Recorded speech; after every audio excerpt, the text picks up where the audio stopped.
Halo semuanya, kembali lagi bersama saya Ayu. Salam sehat, penuh semangat. Bagi para pejuang garis 2, biasanya yang dipersiapkan itu adalah minum vitamin, olahraga, konsultasi ke dokter. Tapi seringkali orang lupa tentang kesehatan gigi. Padahal kesehatan gigi itu punya efek terhadap kesehatan ibu hamil dan janinnya.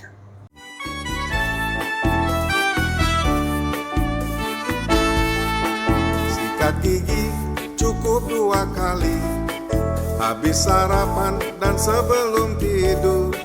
Habis makan siang hanya berkumur. Lakukanlah dengan teratur. Lakukanlah dengan teratur.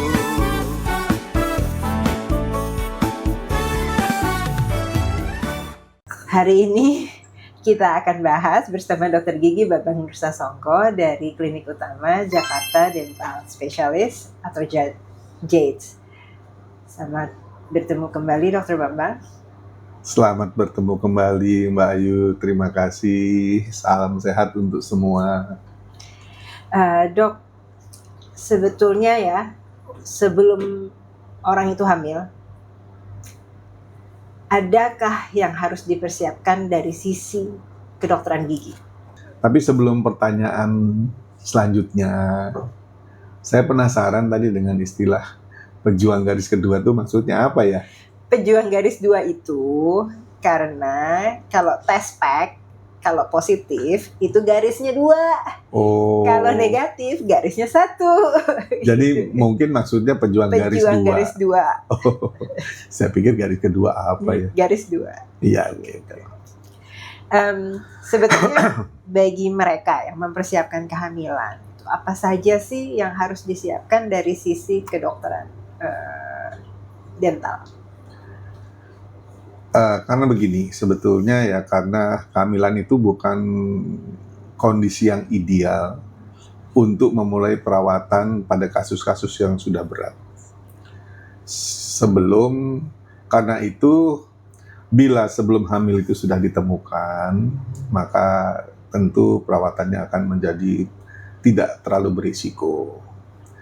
Misalnya kondisi yang giginya berlubang besar, dalam, sudah terasa sakit, kemudian ada infeksi pada saluran akar giginya, kemudian gusi-gusi berdarah, dan karang gigi yang masif ya, atau memang gigi bungsu ya, gigi yang tidak tumbuh yang bermasalah. Itu semua dapat ditangani dengan risiko yang lebih ringan. Dan kondisi-kondisi yang seperti itu juga bisa berpengaruh terhadap kesehatan ibu dan janin. Jadi persiapan hamil bukan hanya urusan rahim dan nutrisi, tapi juga termasuk kesehatan mulut dan gigi ya. Betul, karena kesehatan mulut yang baik merupakan bagian dari persiapan kehamilan yang sehat ya. Nah, biasanya keluhan apa saja sih yang diderita ibu hamil? Biasanya pada ibu hamil itu ada hubungannya dengan peningkatan hormon. Ya, misalnya hormon estrogen, progesteron, itu akan meningkatkan aliran darah ke jaringan gusi. Sehingga kalau mudah berdarah, ya lebih mudah meradang, gitu. Jadi kalau kebersihan mulutnya kurang bisa memicu peradangan pada gusi yang disebut dengan gingivitis, kehamilan, ya. Dan gejalanya kelihatan misalnya gigi gusinya merah, bengkak, mudah berdarah, kadang terasa nyeri, dan yang ekstrim itu bisa giginya tuh membesar. Ya. Giginya? Gusinya. Gusinya membesar, itu yang disebut dengan epulis gravidarum. Jadi tumor gusi karena kehamilan. Tapi itu tumor yang ganas atau gini, kalau tumor itu umumnya merujuk pada Cina. Okay. Jadi terjadinya pertambahan jumlah sel di situ karena ada iritasi. Gitu, dan itu kadang-kadang bisa mengganggu. mungkin nggak gigi juga jadi lebih mudah berlubang atau eh, mulut jadi lebih kering atau gimana kalau di ibu hamil? Jadi kalau dikatakan tadi pada orang hamil cenderung giginya mudah berlubang, sebetulnya tidak selalu ya. Kemungkinan giginya itu eh, apa namanya terkikis ya bagian dalam itu pada waktu dia nyidam, ya suka asam-asam dan sebagainya, itu bisa jadi karena itu. Kalau masalah kemudian gigi berlubang, mungkin karena ibu hamil ada yang malas apa menyikat gigi, mengurus kesehatan tubuhnya mungkin gitu ya, sehingga sisa-sisa makanan banyak yang tinggal di situ dan selama kehamilan tidak terlalu terkontrol bisa menyebabkan lubang. Sebetulnya begitu. Jadi akibatnya juga begitu ya, terjadi yang disebut gingivitis peradangan gusi, kemudian mulut kering, kemudian bisa juga sampai dengan bau mulut gitu. Konon ada mitos kalau hamil itu bisa menyebabkan si ibu kehilangan gigi. Apa kaitannya dengan janin tumbuh perlu kalsium apa gimana, Dok? Iya, sebetulnya kalau itu termasuk mitos ya. Karena begini, kalau dikatakan tadi membutuhkan kalsium, memang janin itu membutuhkan kalsium ya. Tapi sebetulnya kalsium itu didapatnya dari makanan dan cadangan dari tulang ibu, bukan dari giginya. Gitu. Yang bisa menyebabkan gigi mudah rusak justru karena sering makan makanan yang manis, makan asam, mual, ya, muntah dan sebagainya, dan kebersihan mulut yang kurang baik. Jadi bukan karena bayi itu mengambil kalsium, bukan. Itu hanya masalah ini aja, apa namanya, kebersihan dan kesehatan gigi yang tidak terjaga. Ya.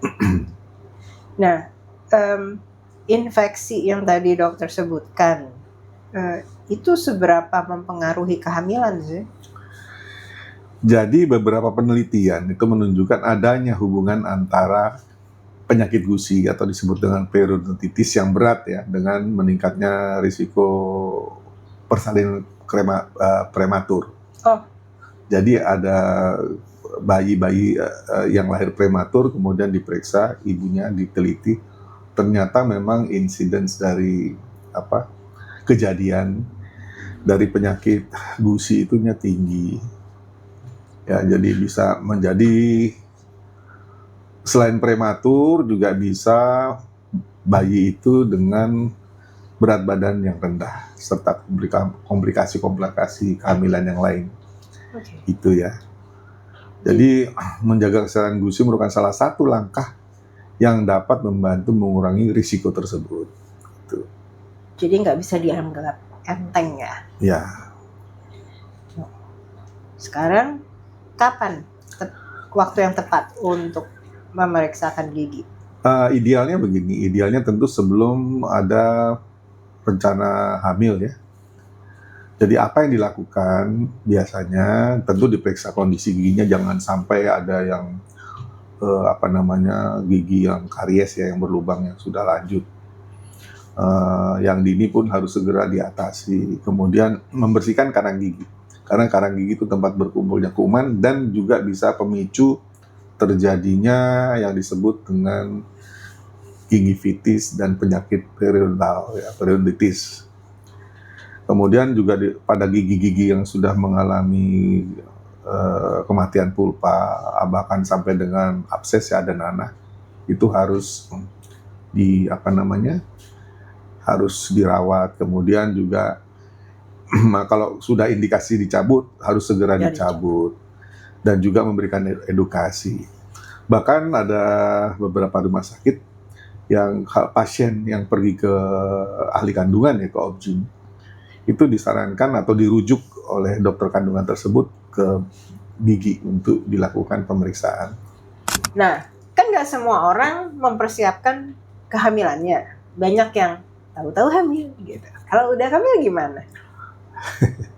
Ya tentu kalau sudah tahu hamil ya sebelum terjadi masalah itu memeriksakan diri ke dokter gigi. Karena apa? Yang kan kalau kehamilan itu untuk perawatan gigi ada dibagi dengan periode trimester.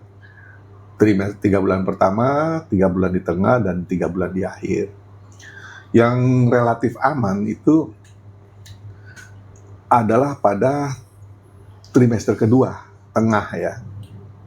Karena apa? Pada trimester pertama itu adalah waktu terjadinya pembentukan organ-organ. Jadi kalau misalnya kondisi-kondisi yang menyakitkan, ya kemudian bisa membahayakan janin itu lebih berisiko pada trimester pertama. Sedangkan pada trimester kedua itu relatif aman ya. Yang bahaya lagi adalah trimester ketiga. Trimester ketiga itu bila kehamilan sudah besar. Jadi kalau perawatan gigi kan pasien harus Tidur. terlentang ya. Nah itu bisa terjadi yang disebut dengan supine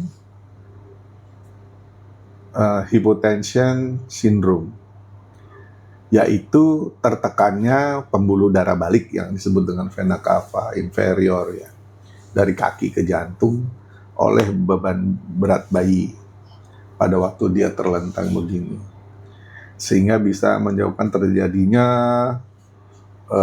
kekurangan oksigen, pasiennya pusing, bahkan sampai dengan hilang kesadaran.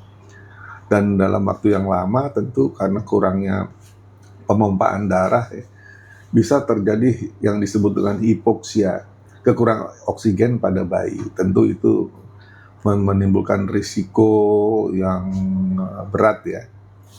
Nah, jadi kalau misalnya toh terjadi masalah ya, untuk tindakan-tindakan yang kira-kira akan berat ya, lebih aman pada trimester kedua.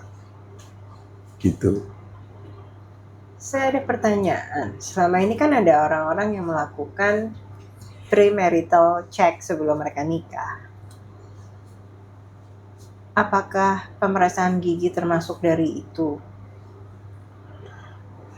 Mestinya sih Atau sebaiknya dibuat menjadi bagian? ya sebaiknya juga dibuat ya. Jadi kalau premarital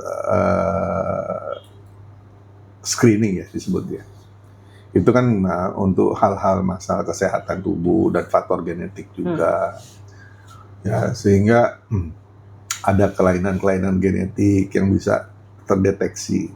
Jadi misalnya selain pemeriksaan kemungkinan adanya penyakit thalassemia ya, mayor itu juga bisa. So, kalau dua-duanya mayor atau ada turunan jangan menikah. Juga tentang kesehatan gigi dan mulut. Jadi persiapan selama dia hamil itu ya, mungkin ini perlu dimasukkan dalam standar untuk pemeriksaan ya. Gitu.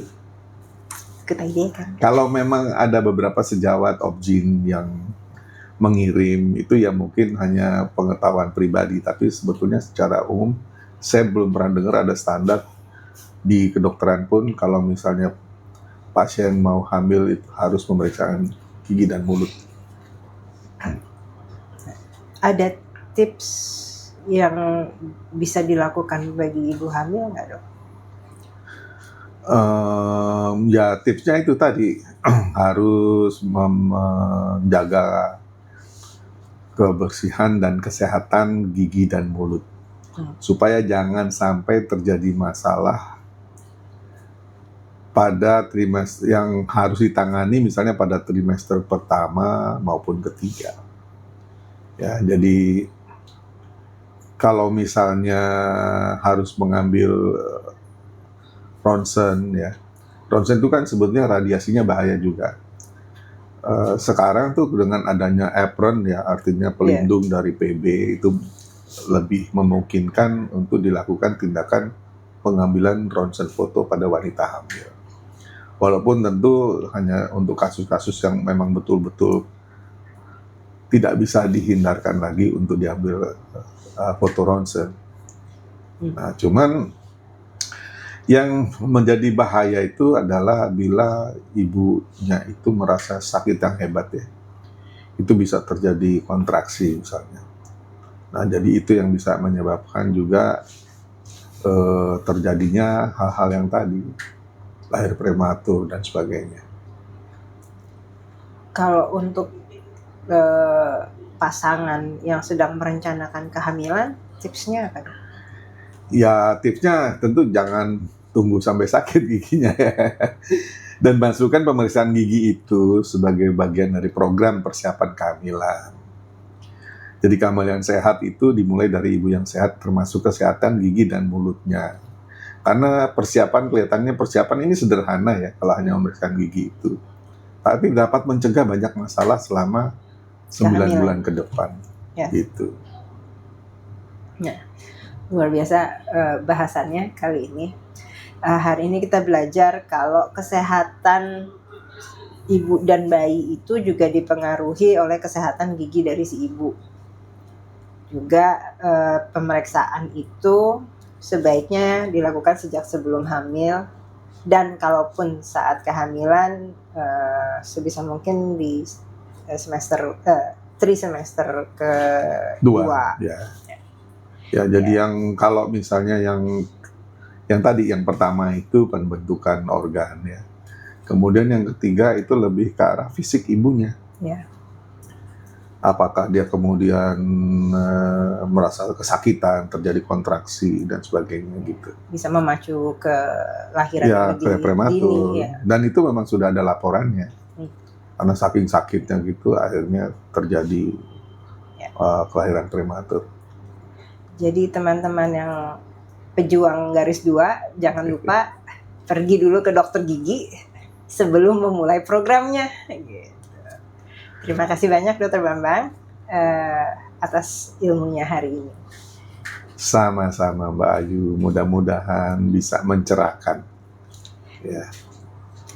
Saya undur diri, senyum sehat, penuh semangat.